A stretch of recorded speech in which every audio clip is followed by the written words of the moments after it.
ED நேற்று நாமத்தினாலே நான் வாழ்த்துக்கள் கூறுகிறேன். தொடர்ச்சியா ஒவ்வொரு நாளும் ஒவ்வொரு ஜெபத்தை பற்றி பார்த்துட்டு வரோம். இன்றைக்கு விசேஷமா உபவாச ஜெபத்தை பற்றி நாம் சற்று தியானிக்க இருக்கிறோம். உபவாசம் என்பது கிறிஸ்தவ மதத்தில் மாத்திரமல்ல, எல்லா மதங்கள்லயும் கடைபிடிக்கப்படுகின்ற ஒரு காரியமாக இருக்குது. இந்து மதத்திலயும் சரி விரதம் அப்படின்னு சொல்லுவாங்க, இஸ்லாமிய மதத்திலயும் சரி நோன்பு அப்படின்னு சொல்லுவாங்க.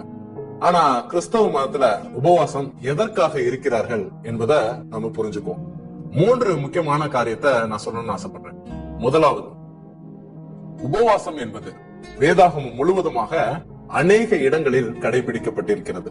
அதுக்கு முக்கியமான காரணம் என்ன அப்படின்னா, ஒரு மனிதன் தன் ஆத்துமாவை தாழ்த்தி, நான் ஒன்றும் இல்லாதவன், எனக்கு எந்த தகுதியும் இல்லை, உம்முடைய உதவி தேவை இருக்கிறது ஆண்டவரே என்று தன்னை தாழ்த்துகிற ஒரு அனுபவத்தின் வெளிப்பாடாக உபவாசம் இருக்குது. இதான் நம்ம ஞாபகத்தில் வைக்க வேண்டிய முதலாவது காரியம்.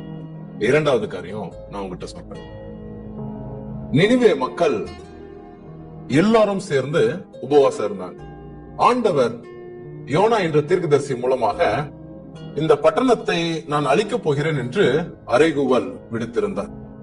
அந்த பட்டணத்தை அழிக்க போறேங்கிற செய்தி மக்களுக்கு தெரிஞ்ச உடனே தன்னுடைய இருதயத்தை தாழ்த்தும்படியாக அங்க என்ன பண்ணாங்க, உபவாசம் இருந்தாங்க. அப்போ உபவாசம் இருக்கும் பொழுது அவர்களுடைய இருதயத்தில் ஒரு மாற்றம் ஏற்படுகிறது. உபவாசத்தை பற்றி நாம் கற்றுக்கொள்ளக்கூடிய இரண்டாவது காரியம் என்னவென்றால், நம்முடைய இருதயத்தில் ஒரு மாற்றத்தை ஏற்படுத்துகின்ற ஒன்றுதான் உபவாசம். சரி, நம்முடைய இருதயத்துலதான் இது மாற்றத்தை ஏற்படுத்துகிறதா அப்படின்னு பார்த்தா, அழிப்பேன் என்று சொன்ன ஆண்டவருடைய மனது சற்றே மாறி, சரி இன்னொரு முறை அவங்களுக்கு ஒரு வாய்ப்பு கொடுக்கலாமே அப்படின்னு சொல்லிட்டு ஆண்டவருடைய மனதையே மாற்றுகிற ஒரு சக்தியாக இந்த உபவாசம் இருக்கிறது. உபவாசம் என்பது இரண்டாவது காரியமாக நான் சொல்ல விரும்புகிறது. நம்முடைய இருதயத்தில் ஒரு மாற்றத்தை கொடுக்கிறது, ஆண்டவருடைய இருதயத்தில் ஒரு மாற்றத்தை ஏற்படுத்துகிறது.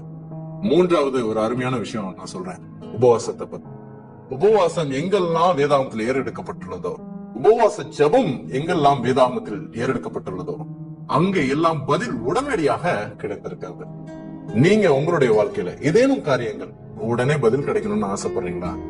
உபவாச ஜெபத்தோட, ஆண்டவரே எங்களால் முடியவில்லை, எங்களால் இந்த காரியங்களை சமாளிக்க பலன் இல்லைன்னு சொல்லி ஆண்டவரிடத்தில் ஒப்பு கொடுக்கும் பொழுது அந்த ஜெபத்திற்கு உடனே பதில் கிடைக்கும். சரி, வேதாகமத்துல யாரெல்லாம் உபவாசம் இருந்தாங்க அப்படிங்கறதுல இருந்து ஒரு சில பாடங்கள் நாம் கற்றுக்கொள்ளலாம்.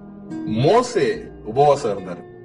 மோசே எப்ப உபவாசம் இருந்தாரு அப்படின்னா, ஆண்டவருடைய வார்த்தையாகிய அந்த 10 பிரமாணத்தை மலையிலிருந்து, சீனாய் மலையிலிருந்து போய் பெற்றுக் கொள்வதற்காக போகும் பொழுது உபவாசம் இருந்தார்.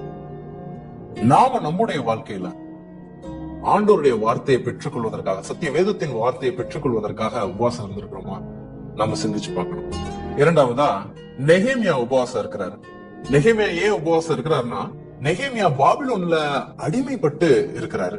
ஒரு பானபத்திரன் என்ற வேலையை பார்த்து கொண்டிருக்கிறார். இவர் ஏன் உபவாசம் இருக்கிறாரு அப்படின்னா, பாபிலோனில் அடிமைப்பட்டு வரும் பொழுது எருசலேம் தேவாலயத்தை பாபிலோனியர்கள் தரைமட்டம் ஆக்கிட்டாங்க. தரைமட்டம் ஆக்குனதற்கு பிற்பாடு அந்த ஆலயத்தை எப்படியாவது எடுத்து கட்டணுங்கிற எண்ணம் இருந்துச்சு. அந்த ஆலயத்தை எடுத்து கட்டுறதுக்கு எஸ்ரா போயிருந்தாரு, செருபாபேல் போயிருந்தாங்க. எல்லாரும் ஆலயத்தை எடுத்து கட்டினாங்க.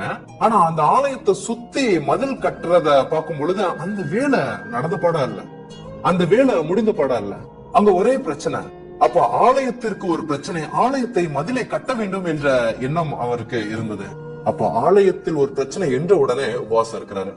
நாம நம்முடைய வாழ்க்கையில நாம் போகின்ற ஆலயத்தில், சபைகளில் சில பிரச்சனைகளை பார்க்கலாம். ஆனா அந்த பிரச்சனைகளை பற்றி நாம் கேள்விப்படும் பொழுது ஒருவர் மற்றவரிடத்தில் பகிர்ந்து கொள்வோம், அதை பற்றி நாம் விமர்சனங்கள் செய்வோம். ஆனா என்னைக்காவது நம்ம உபவாசம் இருக்கிறோமா? அதை பத்தி நாம சிந்திக்கணும். இன்னொரு ஒரு உதாரணத்தை நான் உங்களுக்காக சொல்ல ஆசைப்படுறேன். எஸ்தர் ஒரு தைரியமான ஒரு பெண். தன்னுடைய மக்களுக்கு, சொந்த மக்களுக்கு ஒரு பிரச்சனை என்ற உடனே உபவாசம் இருந்து ராஜாவிற்கு முன்பதாக போய் தன்னுடைய உயிரையும் பொருட்டாக எண்ணாமல் அவர்களுக்கு ரட்சிப்பை வாங்கி தந்தார்கள் என்று வேதத்துல நம்ம வாசிக்கிறோம் எஸ்தரை பத்தி. பொதுவா நம்முடைய சொந்த ஜனங்களுக்கு ஒரு பிரச்சனை வருது அப்படின்னா நாம் அவர்களுக்கு ஆறுதல் சொல்வோம், நம்மளால முயன்ற உதவிகளை செய்வோம். அதெல்லாம் தாண்டி உபவாசங்கிறது நம்முடைய பிரச்சனைகளுக்காக தான் நம்ம உபவாசம் இருப்போம். இன்னைக்கு உங்க சொந்த பந்தங்களுக்காக எஸ்தரை போல உபவாசம் இருந்திருக்கிறீங்களா அப்படிங்கறத நம்ம சிந்திச்சு பார்க்கணும். 4வது முக்கியமான விஷயம், நினிவே மக்கள் தன்னுடைய பாவம் மன்னிக்கும்படியா உபவாசம் இருந்தாங்க. நாம நம்முடைய இருதயத்தில் உள்ள பெருமை, பொறாமை, எரிச்சல், வெறுப்பு, கோபம், எல்லா பிரச்சனைகள், எல்லா பாவங்களும் ஆண்டவரே நீர் மன்னியும் அப்படின்னு சொல்லிட்டு உபவாசம் இருக்கிறோமா? அதனால இப்படிப்பட்ட காரியங்களுக்கு உபவாசம் இருக்க வேண்டும் என்று வேதம் சொல்கிறது. இன்றைக்கு ஒரு தீர்மானம் எடுங்க. வாரத்துக்கு ஒரு நாள் உங்களுடைய உடல் பலத்தை பொறுத்து வாரத்திற்கு ஒரு நாள் நியமிங்க. ஆண்டவரே, உங்களுடைய சத்திய வேதத்தை பத்தி நான் தெரிஞ்சுக்கணும். எங்களுடைய சபை மாற்றத்தை கொண்டு வரணும் ஆண்டவரே. சபையில் மறுபடியுமாக காரியங்கள் எடுப்பித்து கட்டப்பட வேண்டும் ஆண்டவரே. எங்களுடைய சொந்த ஜனங்களுடைய வாழ்க்கையில் பிரச்சனை நீங்க வேண்டும் ஆண்டவரே.